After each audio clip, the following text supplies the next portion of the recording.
I think the exchange that I feel like you're describing there is one of maybe you get clarity for having to think through these questions in a tactical way. But for me, I am borrowing that belief, that belief that's currency. Oh, 100%. Oh my gosh, I don't know if I can do it, but he says he knows without a doubt that I can. I'm going to go ahead and try it. Like for me, that's huge on this side of the relationship. That borrowed belief is a big deal for sure. And I borrowed belief from other guys who have gone before me as well. Like, could I really do this? I remember Justin Sheen was a director of sales at a startup that I worked at in 2003. And he was like, you should set the goal to make $300,000 W-2 this year. I'm like, $300,000? I made $20,000 last year. Wow. And he's like, yeah, but you aren't working here last year. You didn't have the actual opportunity to make what you have to make here. So you should set the goal for 300,000. That's what I did. 2 years ago when I was in inside sales, I set the goal for 300,000 and I did it. I made it.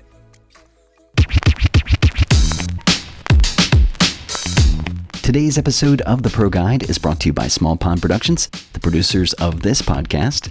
If you're looking to boost your brand's voice with professional end-to-end podcast production, whether it's an interview show or telling stories with audio, we walk you through every step of the process to make you sound great. Head to our website and download the free Podcasting Made Simple guide.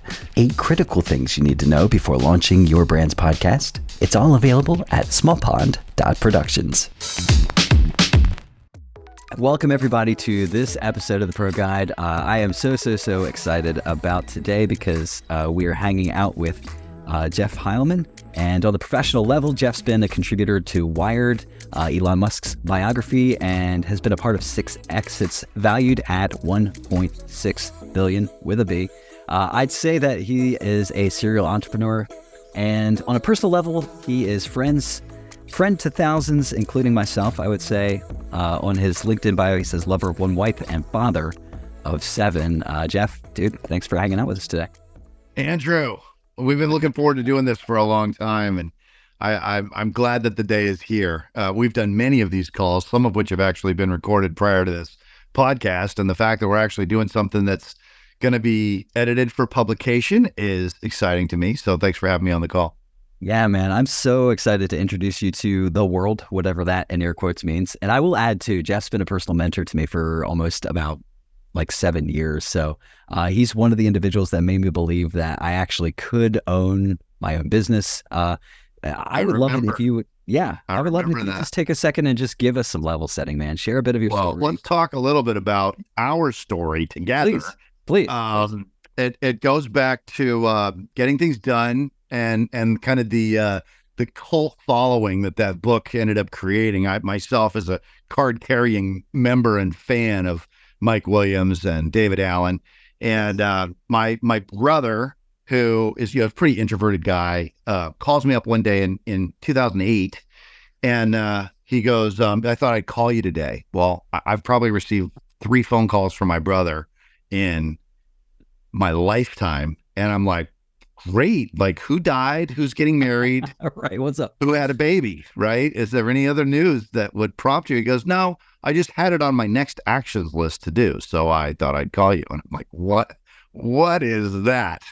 And he goes, well, I read this book called Getting Things Done by David Allen, The Art of Stress-Free Productivity, and so I've started this next action list with phone calls, and you were on it, so I called you. And I'm like, anything that's got my brother structuring his life to a point where he would pick up the phone and call me is worth looking into. So I end up getting this book, Getting Things Done by David Allen, The Art of Stress-Free Productivity. And I just love this sharp-looking guy in a suit. And he had this promise that you could have workflow that was pretty much free from stress. And I'd heard about things like this before, but I figured it was too good of a promise to hear and not drill down into. So I go deep down the rabbit hole. I basically didn't go into work for the next week, got fired from that job in 2008, I think maybe as a partial result of that. And, but I was so just intoxicated with the idea of building a system that I could trust, that I could dump stuff out of my head and then have renewed. So I go through this process. And then I want to say 2014 or 2015, I was in, my wife and I have family down in Southern California, and I'm coming back up to San Jose where I live. And we left late. We left Palm Springs late in the evening. And so we weren't going to make it all the way back. So we're looking for a place to camp. And I see the signs on 101 or Highway 1, somewhere down there. for Ojai, California. And I thought, Ojai, why do I know Ojai? Well, I ended up staying the night at the Ojai Inn and Spa, which is a fabulous, fabulous place to go and vacation. The sunsets was something about the angle of the sun from that elevation on the mountainside. The sunsets are renowned. They're fabulous up there. And then I remembered, I woke up the next morning, I'm like, Ojai, that's where David Allen's publishing company is. Now I remember why I've heard the name of Ojai before. And so I thought, well, I'm sure he has an office around here, so let's go find out where the office is. So I drive out. There's like 4 people there, just like you were talking about offline. And I go meet this well-dressed, sharp, professional-looking guy named Mike Williams. And I said, hey, I'm just coming here to see, the operation for GTD. And I was in town and thought I'd cruise by. And he, truth to be told, he, in great GTD fashion, stopped what he was doing, got up, didn't have any meetings. We chatted for probably 30 or 40 minutes. And he's like, you have a really interesting life story. And, we're trying to get the word out about GTD. Would you ever consider doing a podcast? Enter in stage right. Yeah. Andrew Mason, who at that point, what were you, a consultant for GTD at that point? I had pitched relaunching their podcast that they lay dormant for a couple of months. And we restarted with episode 1. And you came in, you intersected with My Story, My World, episode 14, I think you were. Episode 14, yeah. And then you did the preamble for it, did all the editing for it, published it. And then I think somehow you ended up reaching out to me. You have to pick up where I left off. Yeah. That's how I got to the podcast in 2016. And then you take it from there. Yeah, so 2016, I listened to this raw audio file of Jeff Heilman and Mike Williams talking about how GTD has been instrumental in Jeff's life. And the life you described that you wanted to live, I remember as I'm editing through that content thinking, my gosh, this guy is at least at some level where I want to be. Like when I hear this, I'm like, oh, that must be nice. And then as I'm listening more and more, there's a consistency. I'm like, I think he's really doing this. This is really possible. This is actually somebody that's living their life in this way. And so much so that you came across as not like the guru, like you weren't Grant Cardone, you weren't Ty Lopez leaning against your Lambo or anything like that. You were just hanging out and don't have a Lambo. Just talking about. I got an S550. I got an S550 Benz, but I don't have a Lambo. Sorry. Fresh out of $250,000 cars. And you were accessible enough that I'm like, if I have a conversation with this person, I feel like they might be able to guide me into some next steps that might take me into a place like that you were accessible enough that I felt free to reach out to you and actually reach out to you on LinkedIn. So I think I sent you a LinkedIn message. You said, hey, that's great. Sounds like a great conversation. Call me. And I called you. And after I gave you a call, I think you gave me about an hour and a half of your time. And you're like, are you taking notes? You should take some. I actually grabbed a notepad and just started furiously writing down notes about some great next steps that I could start taking to lean more into the life that you were describing. And my gosh, that helped. And, I don't want to say 7 years later, here we are, but here we are. Well, there's been a lot of growth on your part, to your credit too, right? And the whole mentor-mentee thing, there's people out there who are willing to do the work and spend time with people who want to be mentored. But it's not our job to find you, right? Yeah. It's your job to reach out and to do the work and to make it convenient for us to communicate in bite-sized pieces. I've got a guy right now that I've never talked to him on the phone. I've only ever exchanged LinkedIn messages back and forth, but he read about me in the Musk biography and reached out to me on LinkedIn. And he literally sends me updates like weekly for the last 4 or 5 years in his business. Asked me for ideas on stuff. I've never talked to him. I've never called him, but he does the work. And it's like, at this point, what am I going to do? Say no or stop responding? Like sometimes he gives me updates on stuff and I'm like, I don't really know if he knows that I don't know what he's talking about, but I'll play along here. And the guy's been so nice about it for the longest time that it's like, now I think of him as a buddy and I'm just going to be nice to him and keep replying. And hopefully his company gets over the edge someday. But you were hungry. Yeah. Yeah. Right. I mean, hungry. I don't think that goes maybe away. A little fearful, but mostly hungry. And now, like, if you look at the transformation that your life has had, I mean, with your wife coming home from work and having an extra kid and taking vacations and upgrading your cars and your lifestyle and your cash flows and your bank accounts, and the fact you're in business for yourself now, and you have your own clients and you've got solid industry standard or above average industry standard bill rates for the work that you're doing. You're in full-time content creation, provisioning, editing. You've got a list of clients that are world-renowned companies. So it's not like I'm just talking into the wind here with nothingness coming out the other end. Like, you're actually crafting a career, and I'm excited to be able to see it unfold and see some of the work that I've done to learn how to structure my life in a way that makes my life easier. And then to see, like, I'm going to be dead someday, which is why I do a podcast, right? The Jeff Heilman Project. I'm going to be dead someday. But until then, right, I'd like to have some content for posterity, for my kids and my grandkids to actually see that, oh, we actually come from somewhere, and there's a grandfather that cares about what we're doing, and leaving something behind for us to get to know him a little bit. Well, before I was doing my podcast, we're mentoring people, we're helping people. And so you're taking what we're doing and running with it.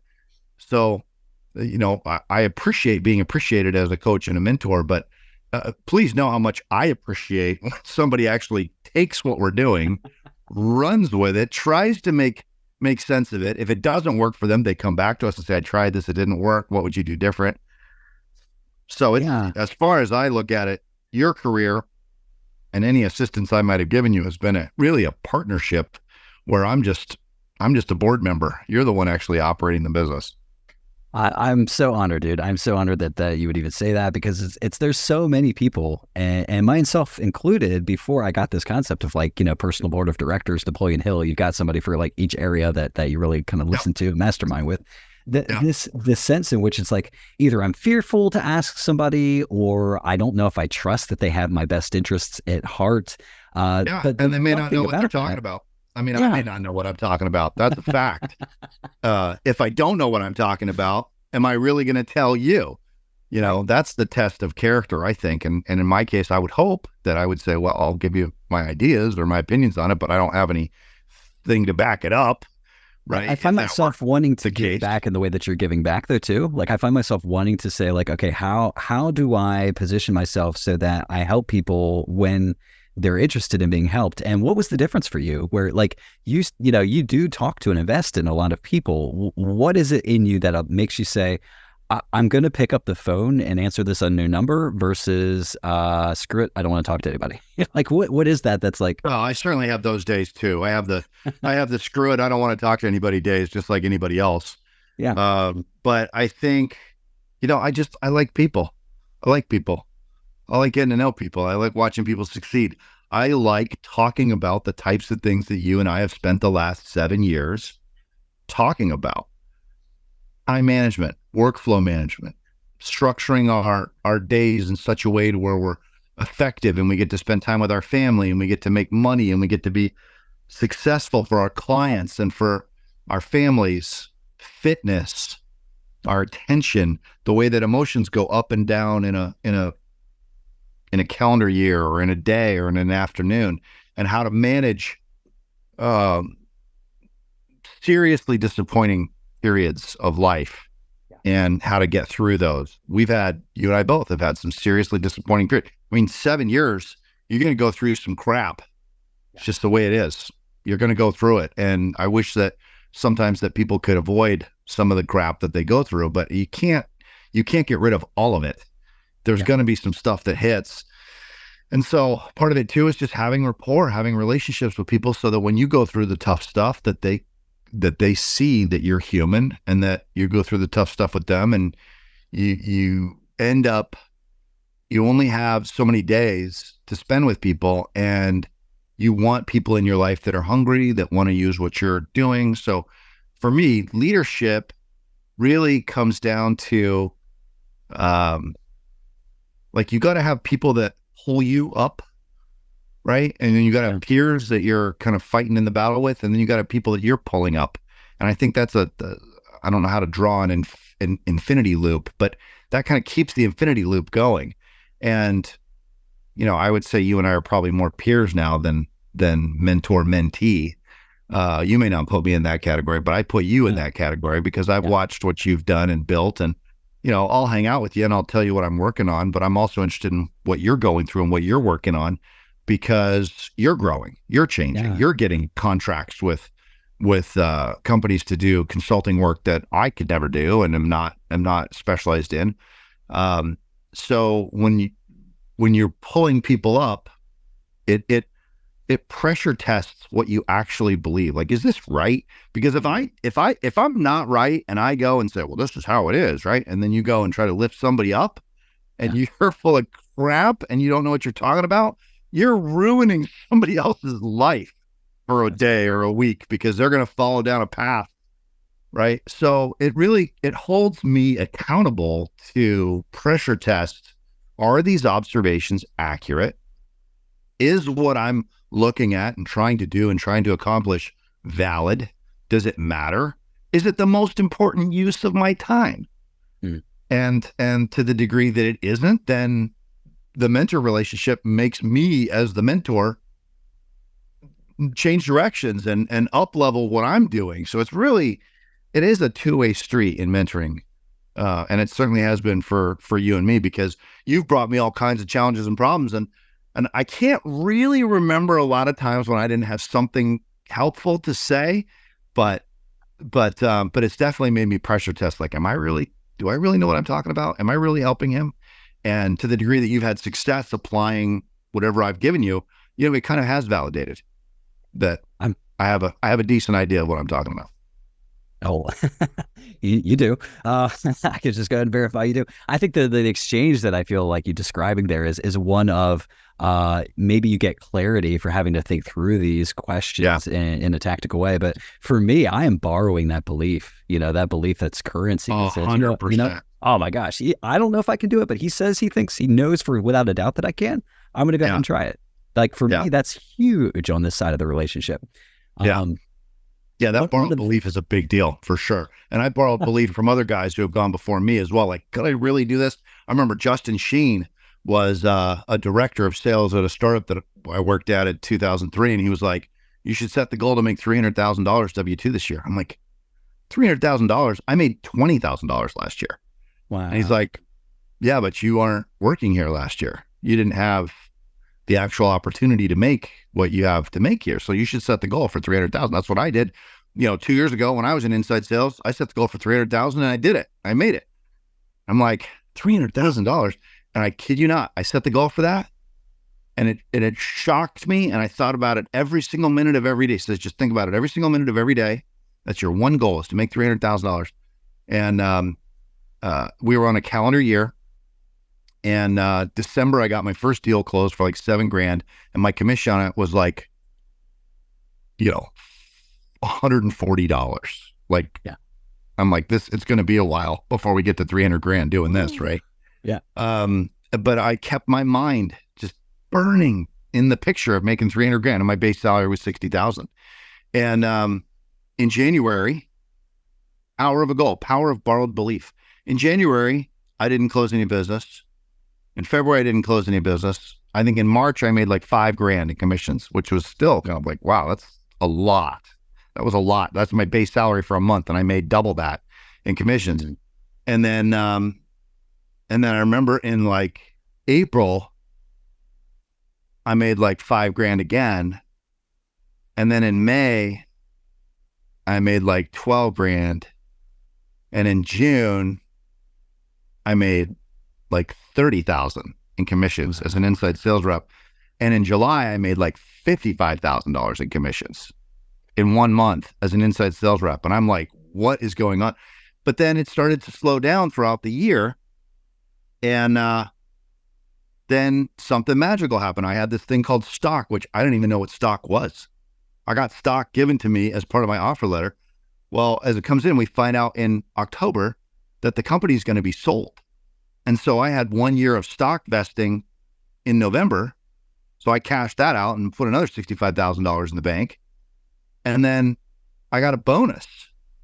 And the bonus hit along with all my backlogged commissions, because we went in the startup, they pay you based on bookings and then receipts, and then a waiting period, and then they pay you after a waiting period after they get the money, right? At Cisco, who bought the company, Cisco just pay based on bookings. Wow. Right? They've got plenty of money. They don't care. So if you book it, they're going to put their collection watchdogs on your customer and they're going to pay the bill. So Cisco's like, no, it's just bookings plus 45 days. So I get another commission check of all my backlog commissions that were in limbo because, the startup was paying based on collections. So I get $110,000 in commissions on the 15th of November when it closes.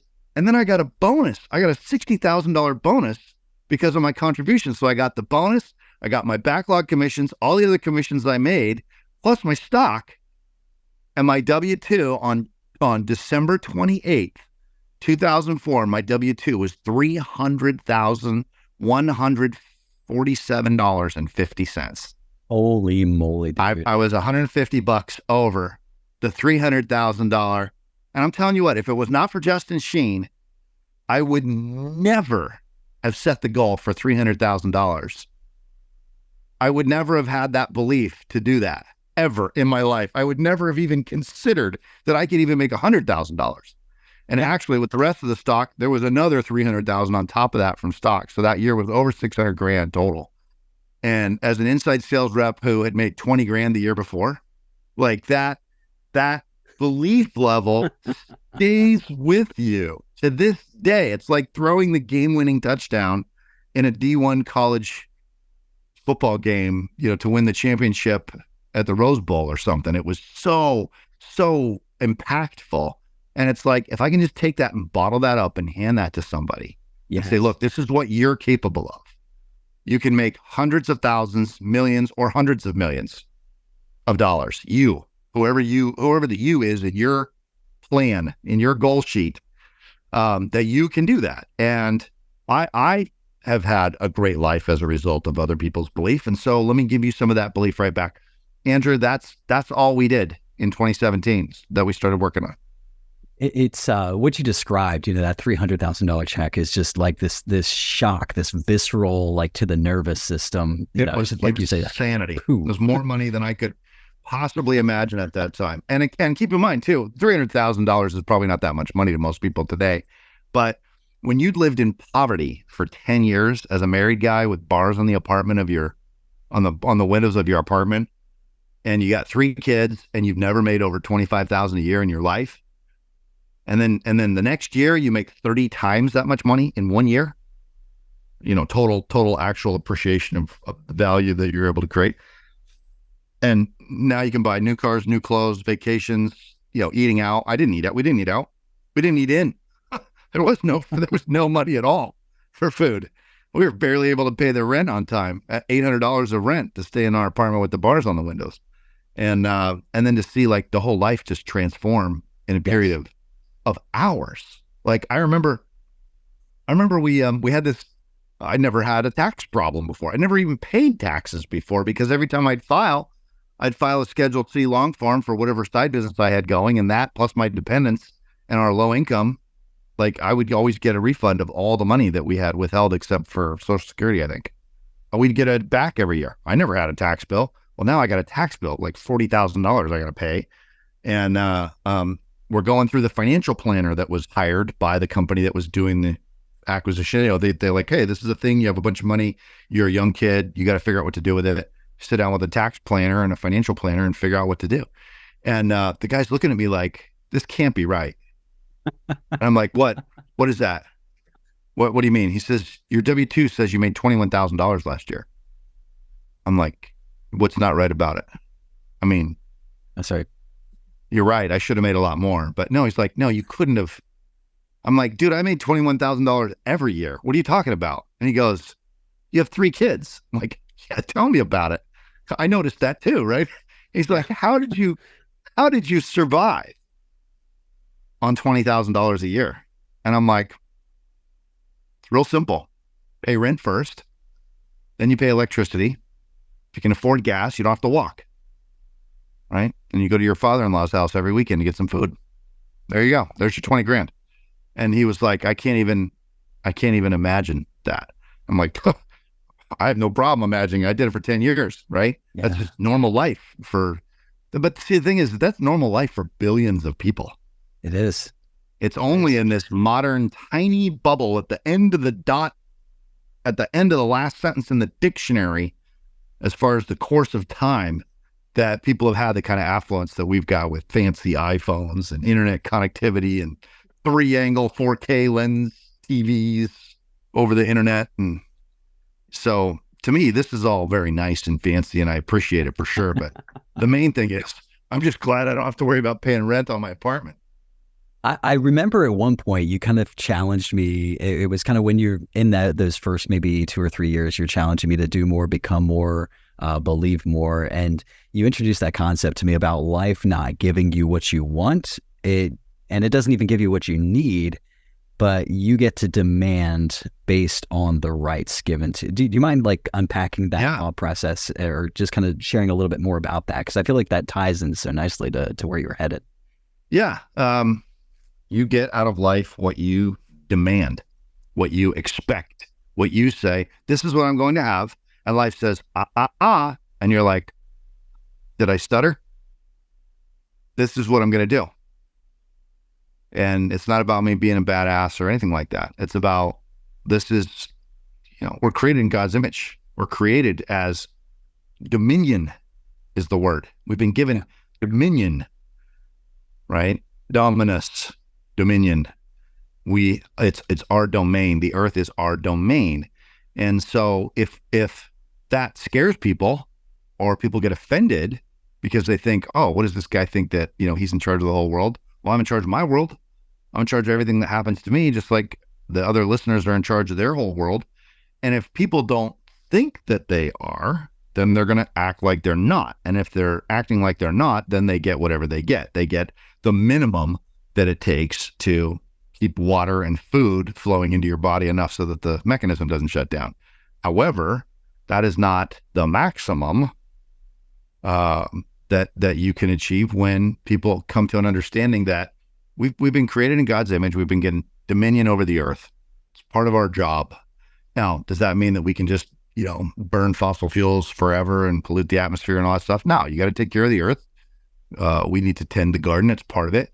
But with that comes some privileges, and the privileges are, you get what you expect, you get what you want to build out of this life. And for people to really come into their own and see that, I can take full responsibility for everything that happens to me. It's a very liberating thing once people actually get it. That's right. And you've talked to me more about shifting this mindset from employee to, or you talk about bolting the W-2 mentality onto a 1099 mindset, or a 1099 lifestyle. Yeah. And you always mention that it's easier to make, orders of magnitude more in a month versus, if I'm grinding and really working hard to make, $8,000, $10,000, $15,000 a month, it's actually easier to make 30,000 because the focus is different. The focus starts to shift. Talk to me about what that focus shift is. What does that look like? How does that play out for people? I was having this conversation literally an hour ago. A friend of mine was, we're both starting new jobs at a company, and he was talking to me about goal setting, and he was like, I don't really think I set goals.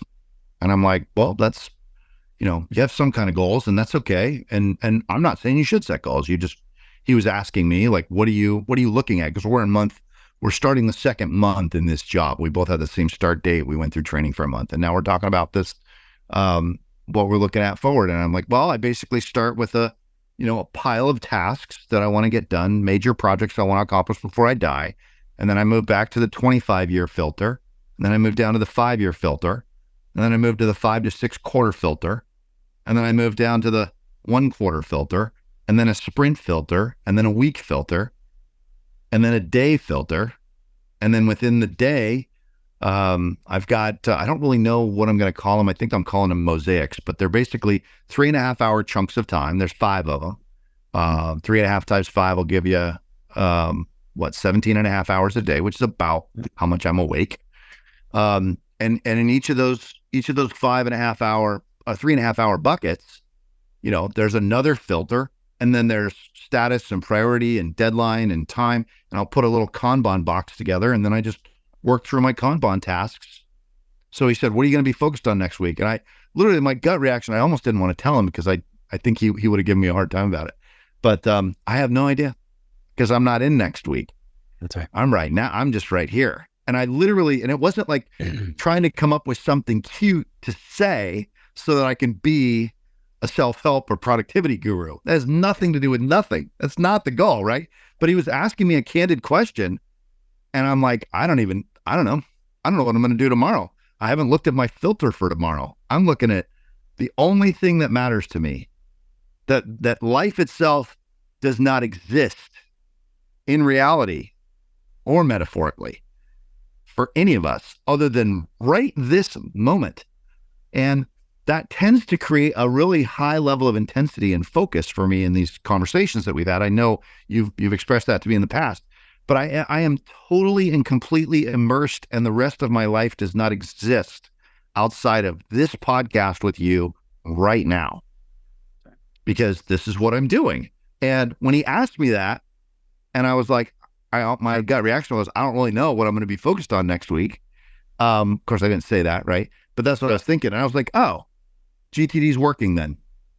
It's working. It's doing what it's supposed to do, which is to free me up from having to worry about what I'm going to do next week, because I'm not in next week.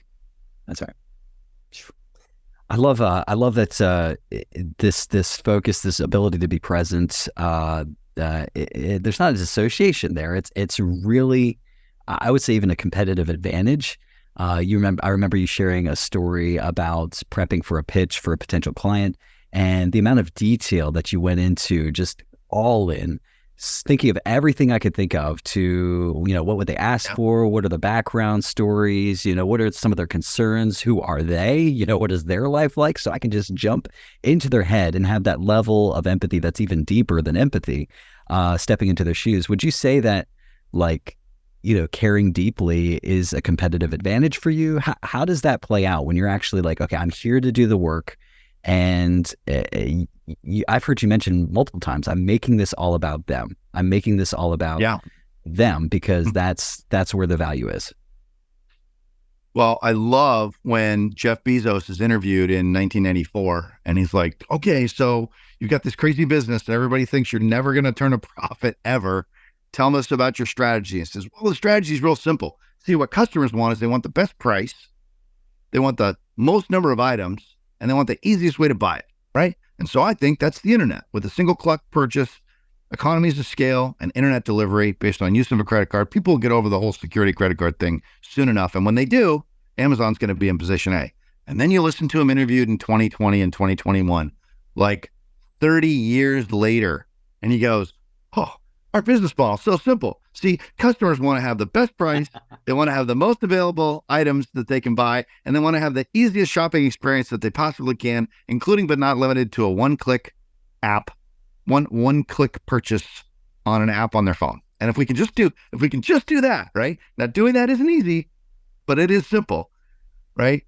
And that's it. He's got 14 things in his list of why Amazon is great. But the number one, the one that is embedded into every meeting, is customer obsession. And so I took that as my banner, I guess you could say, in how to simulate some little aspect of the Jeff Bezos in all of us trying to have this amazing win in our lives. And if you just obsess over your customers, I think that it'll solve so many of your problems. Sarah Blakely said it this way, founder of the undergarment company Spanx, which she just sold a controlling interest to Blackstone for $1.4 billion in her, I think she wasn't even 50 when she sold it. I got it. And she comes up with this idea, selling copiers. She was selling Xerox copiers door to door. And she didn't tell anybody about it and saved up $5,000 to buy a test run of 5,000 or 2,000 units of Spanx, the long underwear, long pantyhose with the feet, cut off, but the seams were done, so it was professionally done.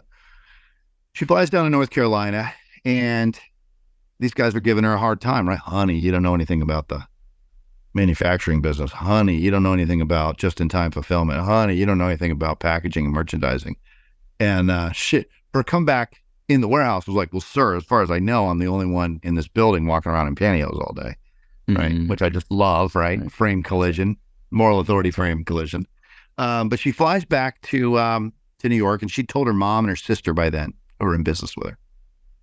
And she goes, these guys gave me a hard time, and they really brought a lot of serious issues up. Like, I don't know about manufacturing or just-in-time fulfillment or delivery or merchandising or colors or marketing or packaging or really any of that stuff. But I do care the most about solving this problem. And so my question is, what would happen if we just cared the most? What about that? What if we just cared more than anybody else in this world about solving the problem of whatever you want to call it, plus-size women who are trying to look nice, not have their panty lines show, and show off their pedicures in the summer with sandals while they still look great in their dress that they bought last season, right? And it's a problem statement that women can relate to, and it's a problem statement that I, Sarah Blakely, relate to, she was saying. And what would happen if we just went with that? What would happen? Well, you make $1 billion is what happens, and you buy a sports team as the only female owner to write a single check for an NBA basketball franchise. That's what happens when you care the most. So when I see Sarah Blakely, who I'm a huge fan of, Jeff Bezos, who I'm a huge fan of, and they both say it's real simple. Just obsess over the customer and spend so much time crawling down the rabbit hole with them that you understand their life in a way that nobody else understands it, then why would you need a competitive advantage? There's nobody else that would do that for a customer who's available to win the business. Golly, dude. Well said. Nothing else to add. There you go. This has been the Pro Guide with Jeff Heilman. No, dude, I love everything about that. I think it's applicable to wherever people happen to find themselves, especially if they are in any kind of service-based or product-based business to where they're fulfilling the needs of others. It's awesome and food for thought. So feel free to pause if you want to before coming back. But I've got one final question, and then I'll let you roll. But we've talked a lot in our calls too, I know, about God, about following Jesus and living in a certain way too. How big of a slice of the pie is your faith in the way that you live your life when it comes to business and when it comes to life, treating your family in certain ways? So just let me kind of peek into that world a little bit as well. Well, as far as faith and my relationship with God and my belief in Christ as the Savior, that's the bakery. That's where the pies come from. So that's not the slice of a pie. It's not a single pie. It's not a pie pan. It's the pie factory. All of my life, my relationship with my wife, my children, our business, my ability to think that I could play professional golf on tour for 10 years, which still working on figuring out how to make that dream come true. The businesses that we've built, our ability to take a dream and a vision and create wealth when nobody really thought we could do it, right? All of that has come from that relationship and from really taking the Word of God and putting it in 3x5 cards because I was so dumb I didn't know what a Presbyterian was or what the word pulpit meant or how to sing a hymnal or any of these weird, strange words. I just didn't know what they meant because I was in my 20s before I started going to church. And I just took the Word of God, I put it on 3x5 cards, and I read a sentence, right? In the beginning was the Word. Okay, good. I'm good with that. I don't know what it means, but on to the next one, right? And then kind of from that position and being humiliated because I didn't know what any of the church words meant, I just start writing them down on 3x5 cards, and then I start listening to church tapes, and I start reading the Bible for myself and go cover to cover a couple of times, and then you start getting, dozens and then hundreds of 3x5 cards with scriptures on them. And you start talking through these in your mind. And then you start hearing people's limiting beliefs come against you. You're like, well, that's not what the Bible says. And they're like, how would you know? And I'm like, well, I mean, I got my 3x5 card here. If you want to keep it, I just hand them. Give these out. I'd hand them the 3x5 card. I've given lots of the 3x5 cards away. But when you look at that and they're like, well, yeah, whatever. And I'm like, dude, whatever. Well, I can double whatever. I can double, I can raise your whatever by a whatever and say, look, if you want to know what success looks like, just go to the Bible and read what it says. And if that's too much work for you, well, this conversation's over and we're going to have a great day, both of us, right? Or at least me, right? At least I'll have a great day because I'm not worried about what somebody else is thinking they can't do. Okay. Like if somebody else thinks they can't go be successful, I remember this is when your faith gets tested early in the process. I remember I won't name the name of the church, but I was at a Christian church in the Pac Northwest, and our pastor at the time was a poverty mentality guy. I mean, I don't know how else to say it. And he was like, well, not everybody's supposed to be successful, Jeff. And I'm like, that's not what the Bible says. Like, I got the 3x5 card here. He literally says that to me. and then he goes over, he's like, wait here just a minute. Come here, Bob. As if to say, like, you're a sucky loser. Come here, tell this young Padawan how life really isn't about winning and doing well. And he's like, listen, Bob just lost his job and the Bible doesn't cover that. And I'm like, well, actually, he says, if you don't work, you don't eat. So, Bob, what are you going to do about it? That's right. Oh my gosh, dude. And this guy's literally trying to talk me out of the pastor of our church and the guy who insisted on doing marriage counseling with us before he would marry my wife and me to each other is coming along saying that we're not supposed to be successful, that the Bible doesn't promise success to everybody, and that, if you're not successful, it doesn't mean you're any less of a Christian. I'm like, I don't need to worry about being less of a Christian. You can't be more less of a Christian than you can. I've already got that covered. 20, yeah. Having never been inside a church building or known what a Bible is. Like, you can't get any lower than that, right? And we left that church that week, and we went to a church that taught about winning and success and the promises in the Bible of an anointing that comes on people who read God's word and keep it in their heart. And it was from that we ended up setting goals to have 7 children, and we did, and make millions of dollars, and we did, to build tech startup companies after dropping out of high school. We've done that. Play professional golf, done that. Live in a multi-million-dollar house, have our dream cars, done that. Travel the world, done all of that, right? And there's a lot of people out there that haven't done those things, and it's not because there's something wrong with them. They just have other things they want to do. But we wanted to do these things, and that's what we did. And I don't apologize for it. I'm not here to say we're great because we got what we wanted. I'm just saying we thought we could do it. And because of that, we did. And because of that, people have sought us out at times to hear our story. And so we're happy to share it with them and try to encourage them too, that we're not like extra special because we've made money or because we're Christians or because of anything. We're actually pretty basic, simple people. We drink Diet Coke just like you do.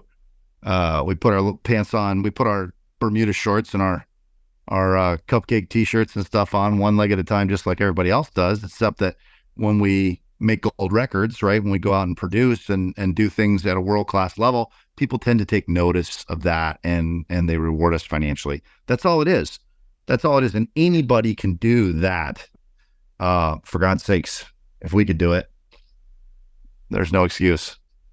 It cracks me up, man. I can't stop thinking about that pastor that told you, like, hey, well, here's a reason that you probably should. He was in my mind. I'm like, I'd rather try and find out and be wrong. He was angry about the fact that I wanted to get above the poverty line. And I'm like, why would that make you angry? Oh, that's right.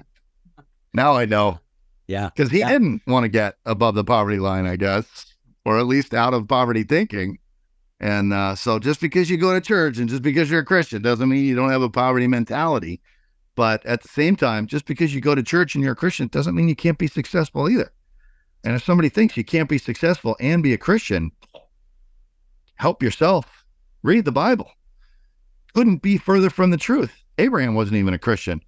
He was the richest dude of all of them. I mean, they had to throw him out of town because his sheep ate all the grass there was, right? So anyway, for whatever that's worth, I think does faith play a role in business? To me, I can't imagine being in business and not being in faith, personally. Golly. Oh my gosh, Jeff. There may be a part 2. I like this is so good, dude. Hey, if you're gonna rant, like make it good, right? Make it count. No, it's excellent, dude. So appreciate your time. So appreciate this episode. I think there's so much value here for people, and I think you had fun with it. Yeah, I had a blast, dude. This is awesome. How can folks hang out with you? Because you got a couple of things going. You got it. Well, if you want to email me, you can email me directly at jeff.heilman@gmail. It's because I was early, 07, jeff.heilman@gmail. You can find me on Instagram at Jeff Heilman, spelled out, no spaces or dots. Our podcast, which ships on Fridays on Spotify, Overcast or Overwatch, Overcast. See, I don't publish that stuff. To Andrew, my 17-year-old Andrew, our son, does that. iTunes, it goes live on Friday mornings, the Jeff Heilman Project. And then we're on YouTube on Tuesdays for the Jeff Heilman Project, along with daily reels on Instagram and YouTube, both.